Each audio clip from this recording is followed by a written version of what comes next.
right, well, we began with part 1 almost a year ago, then we did part 2, then we did part 3, and now we have one more week of part 4. Thanks, Matt, for making all these this whole year. Yeah. Sometimes they got it to him at the last second, and he had to scramble and stay after recess, and But thanks, Matt. So we have only one more chapter to go, and I read this one earlier this week. When I read it, when I made this little book, I thought, okay, Genesis 49, I think the heading says, Jacob blesses his children. The Blessing, I like that book. John Trent and Gary Smalley wrote a book called The Blessing. This sermon will be fun, it'll be great, it'll be easy to do. I know this book. They talk about 5 different blessings that a father or mother should give to their kids. Here they are. Number 1, meaningful touch, that we are physical beings. God created us that way, and so parents have to physically communicate something by touching, hugging, holding, smacking on the back. These kinds of things communicates something.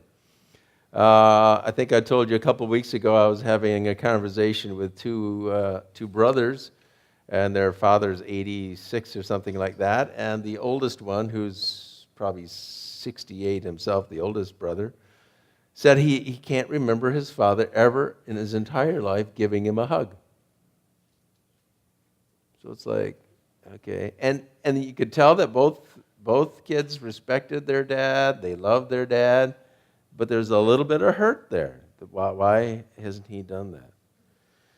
Meaningful touch. Number 2, a spoken message. That love and a blessing is not just by actions. A lot of especially fathers sort of had this attitude that, look, if I haven't said anything negative to you for a while, that means everything is good. And they don't say anything positive.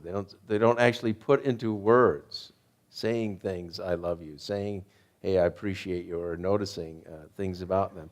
You have to actually use words to communicate the blessing.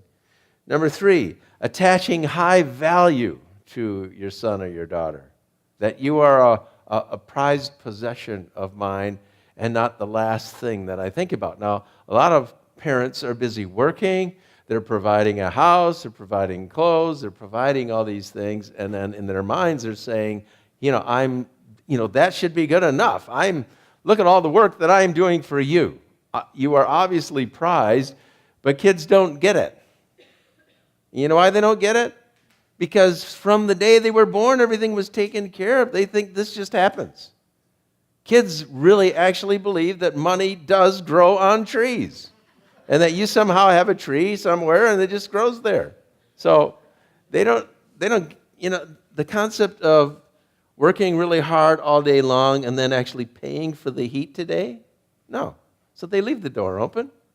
They don't think that you put in an hour's worth of work that now pays for the light that they left on all week. It does not compute. So you have to actually do things with kids to communicate to the kids that they are of value beyond just providing for them. The 4th one is picturing a special future. As you look towards the future, it's a scary future sometimes. There's a lot of uncertainty, what will happen. But as a parent, you want to communicate to your kids that there's a glorious future ahead of you. God didn't put you on this planet for no reason. He put you on her for a specific reason. Man, we can't wait to see what that is. Even when they're going through difficulties and hard times, it's like, well, I wonder what God is preparing you for you to have to go through all of this. To communicate that there's a great future for you. It might not be easy. It's not just a fun future. It's a great future. And then finally, somehow the blessing involves an active commitment to them. And I'm committed to you no matter what. We are in this together. Like that movie Titanic, when the one says, you jump, I jump. That's the way it is. In this family, we do this together. We're going to go through this together, no matter what happens, no matter what the circumstances. We are in this together, and we are totally committed to you, no matter what happens. All right, so that'd be a great sermon. You know, you're already writing notes and stuff like that, and and I think this is a need, you know, especially I think among guys. Of course, I had 4 boys in our family. We didn't have any girls, and you know, when I hang out at the fire, it's usually a bunch of guys sitting around the fire.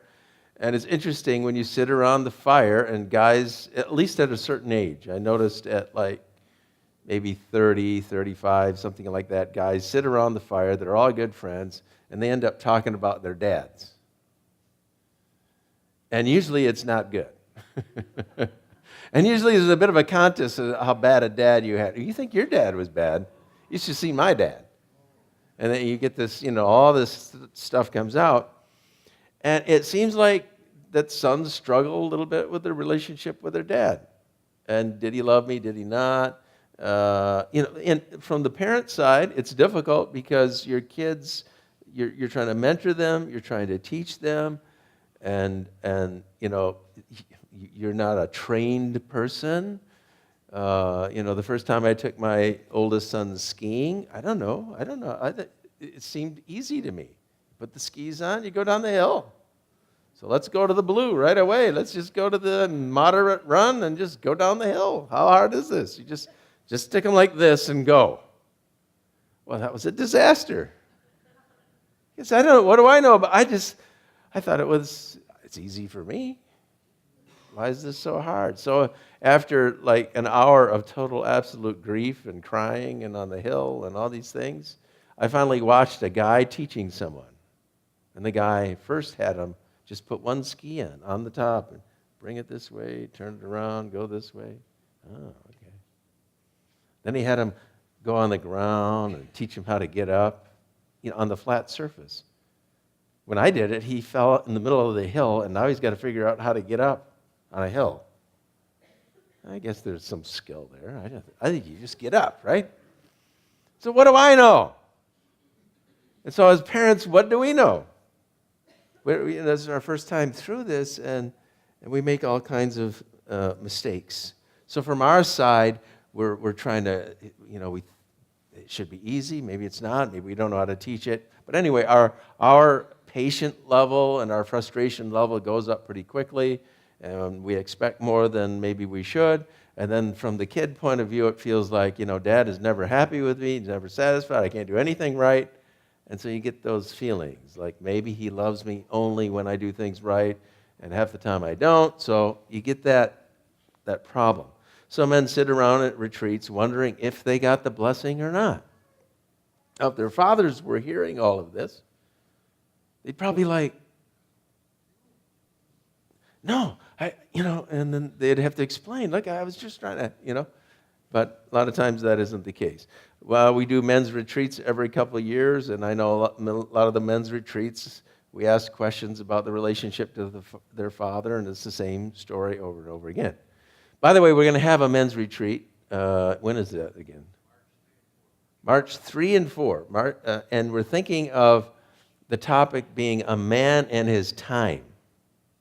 So all you wives, you know, just send me the notes of what you want with the man and his time, and we'll put that aside, and then we'll, concentrate on what the men want to talk about. But anyway, I think it'll be really good. And it's really, there's something interesting when men get together and talk about life that doesn't happen otherwise. So it's always been a blessing. So what's that date again? March 3, 4, and 5. So there you go. Anyway, so this sermon would be awesome. Except, and the chapter heading, takes you down that trail. I mean, in the NIV Bible, it says, Jacob blesses his sons. That's what it says. But then when you read the story, I don't know. Not so much. In fact, it starts out, it says, then Jacob called his sons and said, gather around so I can tell you what will happen to you in the days to come. That's not a blessing, that's a prophecy. Now at the end, he says something about blessing. So he's like, I don't know if he's baiting and switching us or what's going on here. But he says something about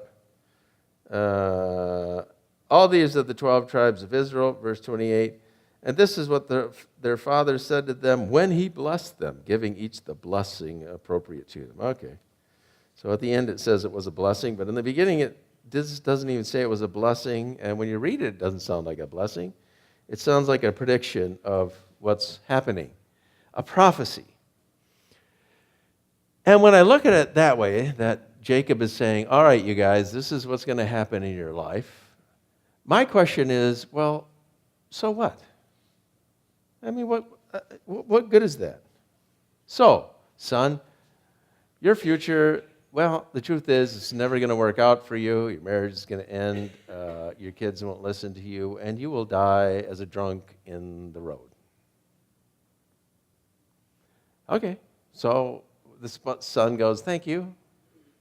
Thank you for that. Now what? I mean, what do you do? If you had a chance, some truth teller or future fortune person came here and they were actually accurate and they could tell you your future, would you want to know it? Would you want to know what's going to happen in the days of your life? Yeah, as long as it's good. But I'm glad I didn't know the way it all would end, the way it all would go. Our lives, how's it go? Better left to chance.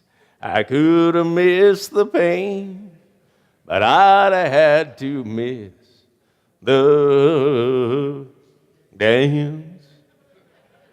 That's one of my bucket list things. Sing the dance by Garth Brooks in church. Well, I don't know if I'd want to know. But anyway, what's the point? You're going to tell me my future, and what do I do with that? And you got to remember, this is the people of these tribes are listening many years later. Like Issachar, the little thing that he says about Issachar, this is a whole group of people now. And they hear, our great-great-great-grandfather, this is what's going to happen to you and your people. Oh, bummer. Man, I was born in the wrong tribe. And what can I do about it? Nothing.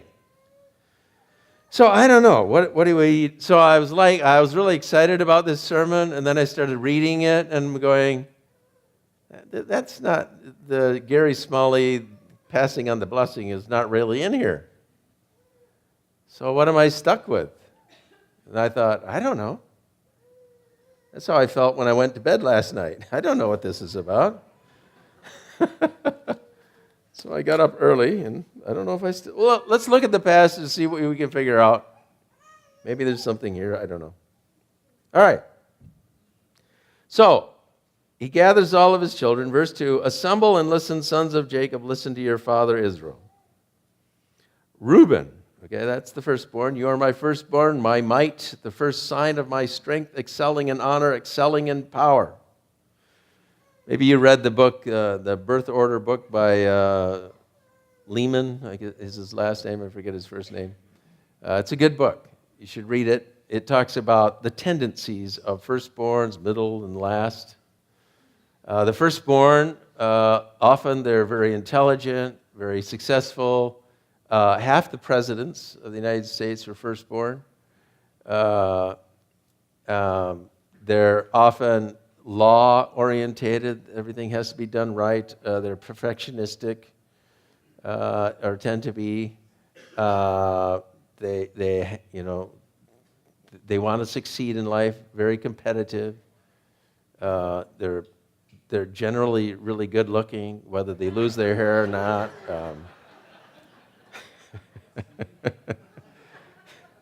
I don't think that part's there, but. Yeah, I'm a firstborn, so I can relate to some of those things. The middleborn, they're the ones that have to get along, right? The middle ones, there's some below, some above, and they sort of hold things together. They generally get along with people. They know how to deal with people. They know how to manipulate both ways, the boss and the people under. They're really pretty successful too. Lastborn, often charming, and I think Lehman, the summary, said, they are the worst with money. Just money? I don't know. Because they can charm. Oh, yeah, I spent that.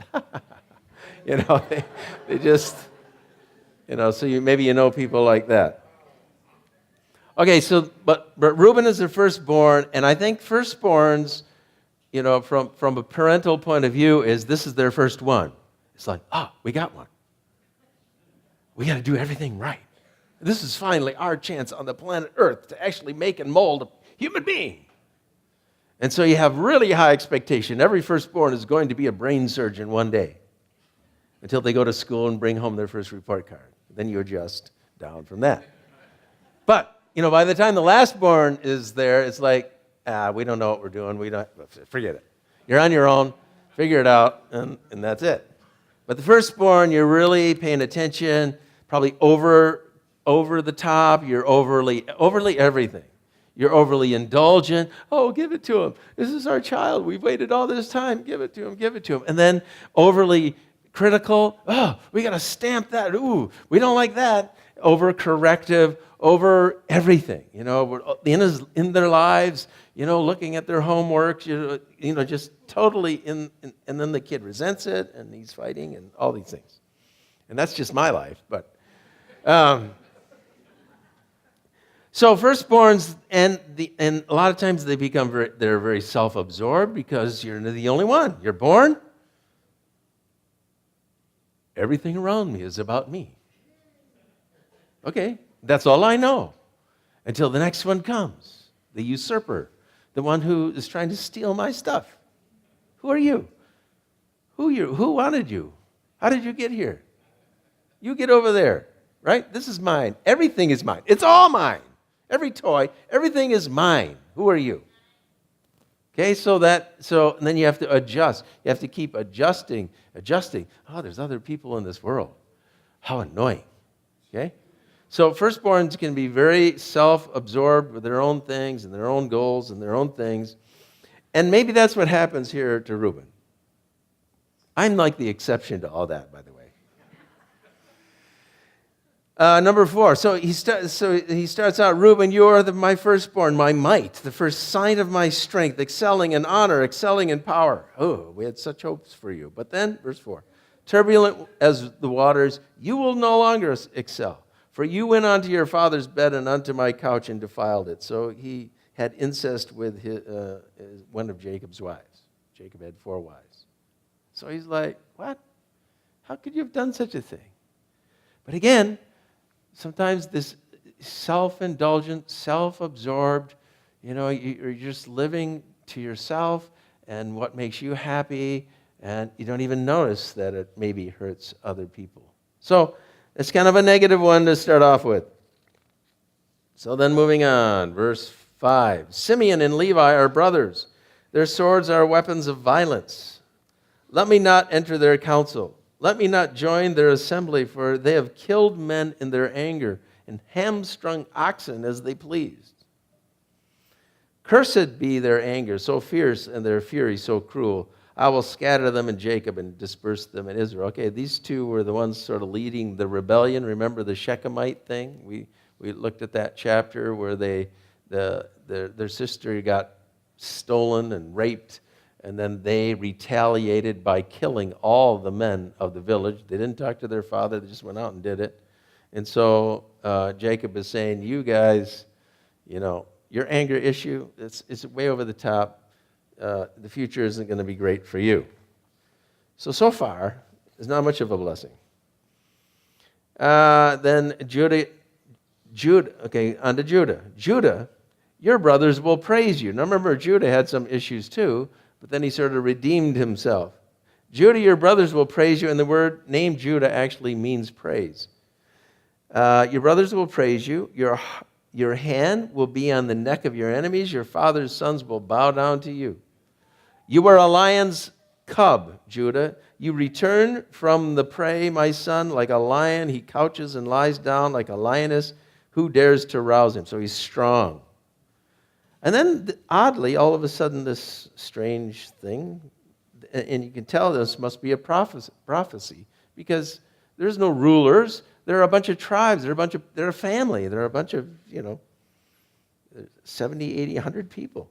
The scepter, which is something a king holds onto, will not depart from Judah, nor the ruler's staff from between his feet, until he to whom it belongs shall come, and the obedience of nations shall be his. So we'll come back to that. Verse 11. He will tether his donkey to a vine, his colt to the choicest branch. He will wash his garments in wine, his robes in the blood of grapes. His eyes will be darker than wine and teeth whiter than milk. So all these, metaphors for good things. The abundance of everything will come your way. We'll come back to this whole thing. 13, Zebulun will live by the seashore and become a haven for ships. His border will extend towards Sidon. And if you look when the people finally get into the promised land, that's where their tribe is. Verse 14, Issachar is a raw-boned donkey. That doesn't sound good. Ever call your kid that? You raw-boned donkey. Usually it's raw-boned donkeys, something else. Issachar is a raw-boned donkey lying down among the sheep pens. When he sees how good is his resting place and how pleasant is his land, he will bend his shoulder to the burden and submit to forced labor. That doesn't sound very positive either. Verse 16. Dan will provide justice for his people as one of the tribes of Israel. Dan will be a snake by the roadside and a viper along the path that bites the horse's heels so that its rider tumbles backward. I look for your deliverance, Lord. Okay, that's weird. We'll come back to that. Gad will be attacked by a band of raiders. But he will attack them at their heels. Good for Gad. I mean, okay, you're reading this hundreds of years later, you're in the tribe of Gad, and you go, I don't get it, Grandpa. Is this good? Is this good? Judah has all these great things, but what about our tribe? Verse 20, Asher's food will be rich. He will provide delicacies fit for a king. End of story. So, Asher is a foodie. Okay. Naphtali is a doe set free that bears beautiful fawns. That's positive. Joseph, now we get this long thing. Joseph is a fruitful vine near a spring whose branches climb over a wall. It spreads, his goodness spreads everywhere. With bitterness, archers attacked him. They shot at him with hostility, but his bow remained steady. His strong arms stayed limber. He'll have struggles, but he'll be able to fend them off because of the hand of the mighty one of Jacob, because of the shepherd, the rock of Israel. So these are all metaphors of God, some of them for the first time being used. That God is a rock. He's a shepherd. He's a mighty one. Because of your father's God who helps you, because of the Almighty, and that word means the one who provides, who blesses you with blessings from the skies above, blessings from the deep springs below, blessings of the breast and the womb. So the God who blesses you in all these different ways. Your father's blessings are greater than the blessings of the ancient mountains, than the bounty of the age-old hills. Let all these rest on the head of Joseph, on the brow of the prince among his brothers. Now, this is a good blessing. Okay, that's that positive word that John Trent was talking about in his book, The Blessing, giving your child a positive view of their future. That's what he's talking about. But Joseph and Judah are the only ones really getting that. Then finally, Benjamin. Benjamin is a ravenous wolf. In the morning he devours the prey. In the evening he divides the plunder. So 400 years later, you're in the tribe of Benjamin. You're 10 years old. All right. What am I going to do today? I don't know. So how does this go? These are the 12 tribes of Israel, and this is what their father said to them when he blessed them, giving each the blessing appropriate to them. So what's the point of this? is, so I wrote down several options. One, maybe Father Jacob is, he's on the last hurrah, he's about to die, and he's just blowing off steam. All right, guys, gather around. Okay, we'll start with Simeon. Man, we had such high hopes for you, and then you just, Simeon. Oh, Levi, okay. Yeah, that was crazy. What were you guys thinking? I'm still not over that. So he says some things. Finally gets to, which one loves the food? Asher. Gets to Asher. Oh, those macaroons that you make are just, man. You start a restaurant, man, because, man, you are good. It's sort of random. Like he's just sort of talking and sees one, he gets kind of angry, sees another one. Oh, Judah, you were a scallywag for quite a while, but then you really turned it around. You saved our family. And Joseph, yeah. I could go on and on and on about Joseph. So is he just talking? Is it just like we're sitting around the fire and we're just having conversation, and this father is rather old, 140-something, and so, old people sometimes just say what they want to say, right? There's no thinking it up anymore. Hey, I'm old, I can say what I want to say. By the way, that's true. If you're over 70 in this church, you can say anything you want to say to me. You can tell me my sermon stunk. You can just do whatever you want to do because you're 70. You've earned the right to say anything at all. I tell the ones that are 70, you can do that. And I'll try to listen to you. But I'm 61, and 61s we don't hear too good. We don't listen very good. But anyway, is that what he's doing? Or is he, I want to tell you guys the future. God has given me insight into what's going to happen in the future with each of you, or at least, a little bit of insight. And I'm just going to tell you what it is. I'm just going to give you the future as it's been told to me. And I'm not sure what the purpose is that. Is that just, okay, I'm going to tell you your future so that you can just accept your fate. I know you're working really hard, going to college, and you plan on going to the university, but when you graduate, you won't get a job. You'll become a bum, you'll live on welfare, and you'll die a drunk in the gutter. Okay? That's what's going to happen to you, and I'm just telling you so that you can prepare for that. So that test you have tonight, I wouldn't even bother. It's really not going to help you at all. Is he just telling them so that they accept their fate? See, what's the point of that, right? The third option is, I'm going to tell you these things because that's where you're headed. But you can change the future. Now, let me give you a little case for maybe that one. It happened before. God was going to destroy Sodom and Gomorrah, and then Abraham, remember, did a little negotiating with them. Well, what if there's 50? Okay, then I won't. Well, what if there's 40? Then I won't. What if there's, and he went right down the list. He stopped short.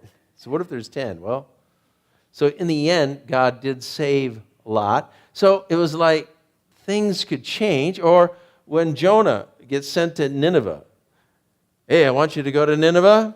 Tell the Ninevites that I'm going to destroy their city. That was it. That was the message. This is what I'm going to do. You just go tell them that's what I'm going to do. And you'd think Jonah would go, okay, no problem. I'll tell them because we don't like those Ninevites. But no, he runs away because he's afraid that God will change his mind. Save him, which is what God did. So there's precedent that God will give a future, but it doesn't mean that that's the way. So it's kind of like the Christmas Carol, right?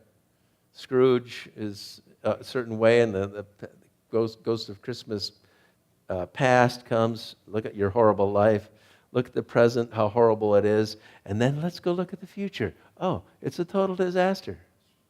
And then Scrooge asks that angel, now, are these the things that will be, or are these the things that could be?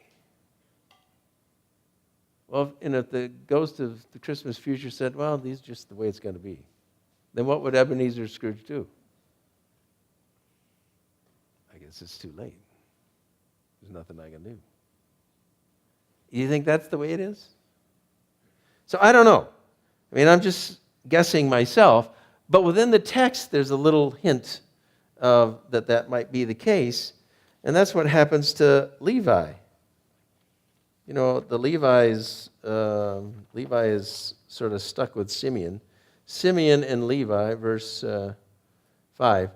Simeon and Levi are brothers. Their swords are weapons of violence. Let me not enter their council. Let me not join their assembly. For they have killed men in their anger. Their hamstring oxen they are pleased. Cursed be their anger so fierce and their fury so cruel. I will scatter them in Jacob and disperse them in Israel. So Simeon really got sort of absorbed by the tribe of Judah. They don't have their little space, really. And Levi doesn't have any space at all. But what happens to Levi? Many years later, the Levites become the tribe of the priests. And the priests are the ones that sort of illustrate this whole connection to God. They had a really pretty good role in the whole scheme of things. They actually were representing what Jesus becomes, that mediator between God and men. So somehow the Levites, or somehow that whole tribe, here's the blessing. It doesn't have any hint of any of that. It has nothing but negative, and yet it turned out pretty good for the Levites. It was a mixed thing anyway. So I think, it's I think it might be, possibly, I mean, I don't know for sure, but it seems like it's a picture of what could be, but not necessarily has to be. And so what is Jacob really doing? I think Jacob is really he's giving the blessing, but it's not just a rosy blessing. And maybe today when we think about our kids, that's how we think about it. These days we think, I think we've failed so often as parents, and so we try to make up for it, and we want to just do this positive thing. I think our whole culture must feel guilty about the whole parenting thing, because we feel like we're treading on everyone's self-esteem. So when you play sports, you get the participation trophy. There you go. Or when they play games, we're not keeping score, because then you get too competitive, and there's winners and there's losers. Of course, when you're 18 years old and you have 50 participation trophies, and you go get your first job, and then they fire you. Yeah, but I was participating, Maybe it doesn't work. I don't know. But, so maybe the blessing is not just some, oh, son, you're great. You're awesome. Your life is going to be just an awesome thing. You're going to get a great job. You're going to love God. You're going to go to a great church. It's just an awesome future in front of you after they just failed 3 tests. Don't worry about those tests. Don't worry about those grades, because you're awesome. Really, you are. You are an awesome, awesome, awesome kid. Okay, so maybe the blessing is some positive. I see the potential in you. You are a child of God, and He has you on this planet for a reason. I know that for a fact. And I see these things in you. And you can list them out. So you communicate something good. You communicate, and you're not making it up. It does no good to make it up. If you're just making it up, they know that. You have to actually say something that's true. Okay. So you say these positive things, but don't be afraid to say the negative things. But you know what? The way you're going right now, you're never going to reach your potential. Because here's what I see. You don't even try. And I don't know why. Maybe you can help me understand that. So I'm not browbeating you. I'm not hammering you. I just don't understand because I see all this potential. And I don't know why it's not going somewhere. I see a great future for you, but I also see a future squandered. I think that's what Jacob is doing. He's telling the truth. The way you're going, this is where it's going. And he's not afraid to do it. When each one of my kids got married, I told them what I thought about them and their relationship to their child. Now, that's a scary deal. From my in-laws or a sister or daughter-in-laws going, what? I wanted to say, no. I prefaced it with, this is my opinion. This is just what I see. But I would rather say everything that I think and feel about this whole thing, positive, negative, in between, right now to you, so that you have whatever it is that I think right now, because you're going to have to deal with whatever you have to deal with. I want you to go into this with your eyes open. And I don't want many years later to wish I had said something or to have you wish that I said something. So we're going to be truthful. We're going to say it like we think it. Now, I think things and I could be totally wrong. You think things and you could be totally wrong. So we say these things, but we have to have a measure of humility there. But so often we just hold it all in. We don't say it. Or when we do say it, we say it with such confidence. You're a total disaster. No. I see all this potential, and I see you going this way, and I'm afraid it's going towards disaster. That's how it feels to me. I could be wrong. You may have some grand plan that goes beyond my thinking. Or maybe God is doing something with you that I just don't understand. I'm not God. I don't know. But I want to be bold enough to share this with you. But I want to be humble enough to know that I could be wrong, or maybe there's something I just don't understand. So positive, negative, and then finally, the way towards hope. Okay, I see some struggles. Maybe you agree with me about these struggles. But what can we do about it? Is it just the way it is? Okay, you're stuck. It's not going to work. What's the way out? What's the hope? How might your future change? Well, there's little things here in this passage that lend themselves to that too. So if you go back to the whole Judah thing, verse 10, the scepter will not depart from Judah. That's a thing that the king holds on to, nor the ruler's staff from between his feet. King David comes out of the line of Judah. But that doesn't happen for like 600 years. So is he talking about 600 years later? So obviously God is giving Jacob an insight into something out there. The scepter will not depart from Judah, nor the ruler's staff from between his feet. That's how you rule. Until he to whom it belongs shall come, and the obedience of the nations shall be his. In the King James it says, until Shiloh. And translators don't quite know what to do with that. It became a town eventually, too. But a lot of people think that's just another name for Jesus. Until he to whom it belongs, or Jesus, comes, and the obedience of nations shall be his. Because ultimately, that's the one who rules. That's the one who ultimately comes out of the line of Judah. How is possible? How is change possible? How is your future able to change? It's because Jesus, otherwise, why did he come? Why did he die on the cross for our sins if that doesn't do anything for our future? So that's the first hint. Second hint, verse 18.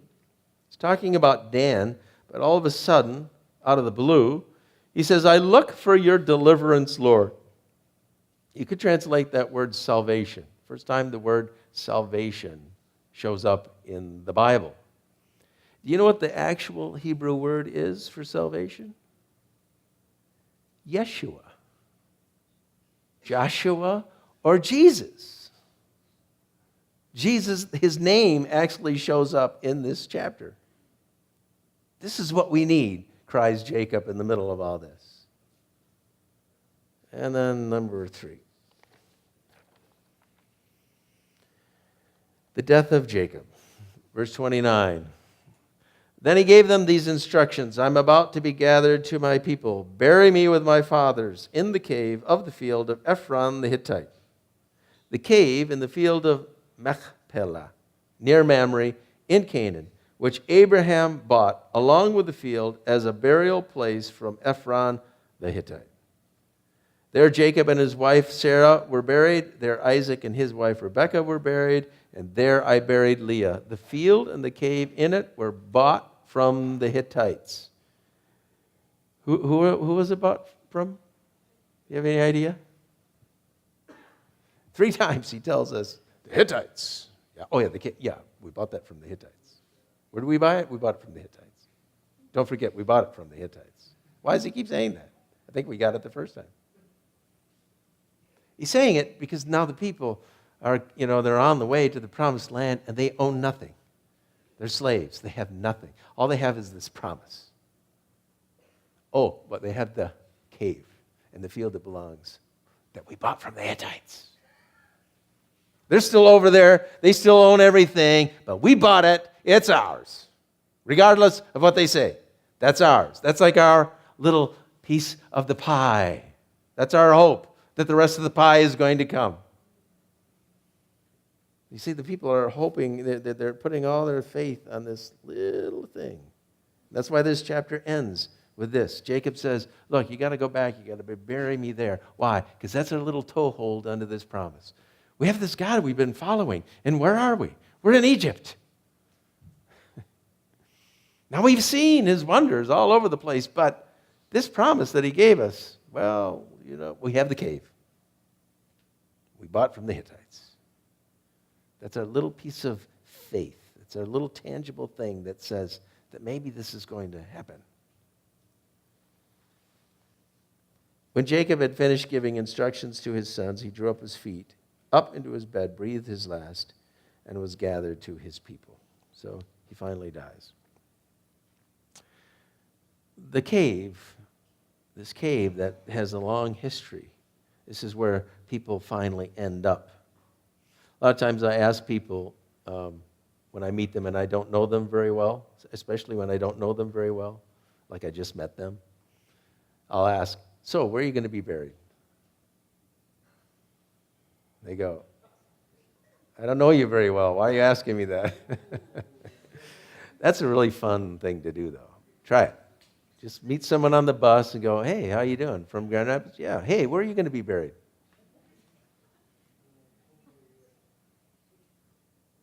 And if they're from Grand Rapids, they go, where else? Grand Rapids, of course.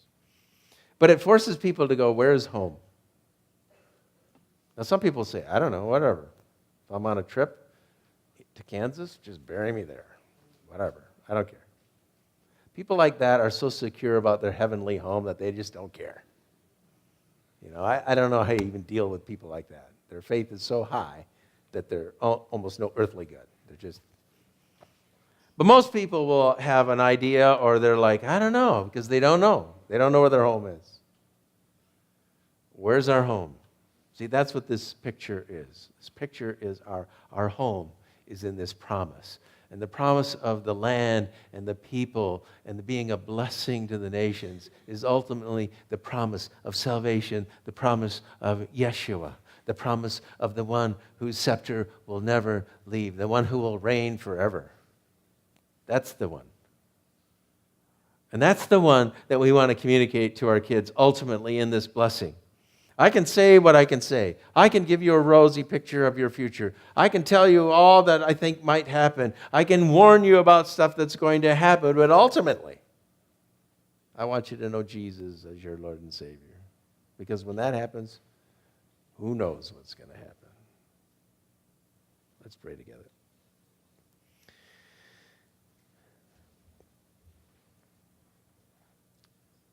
Lord, we struggle with our own faith, with our own journey, and then those of us that have children, we have to somehow communicate and encourage others We have our own stuff that we sometimes dump and project on our own children. Lord, help us to see through the brokenness and the pain and the difficulties, and help us to see our children's future. Not alone, but walking side by side with you. What could their future be? With you by their side.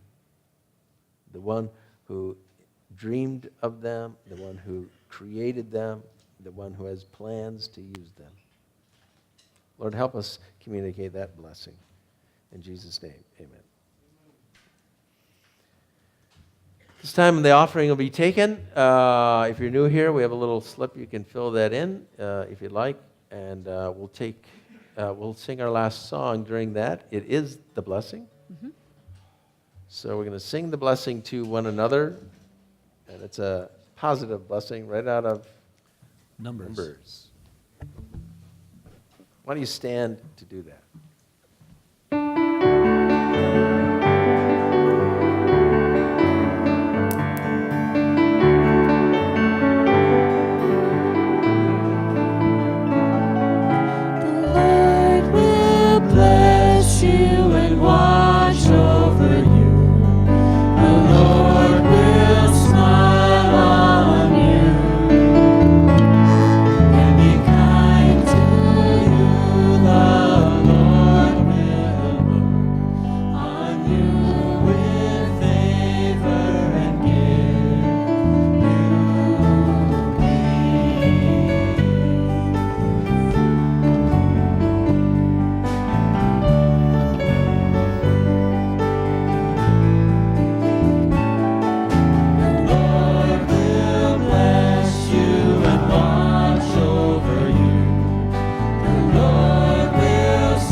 Amen. We're going to have a little fellowship through the double doors. Need prayer, come up to the front. Christmas concert, if you haven't come, is at 3 o'clock, so you could go out and invite people, like going to Walgreens and Family Fair or Subway.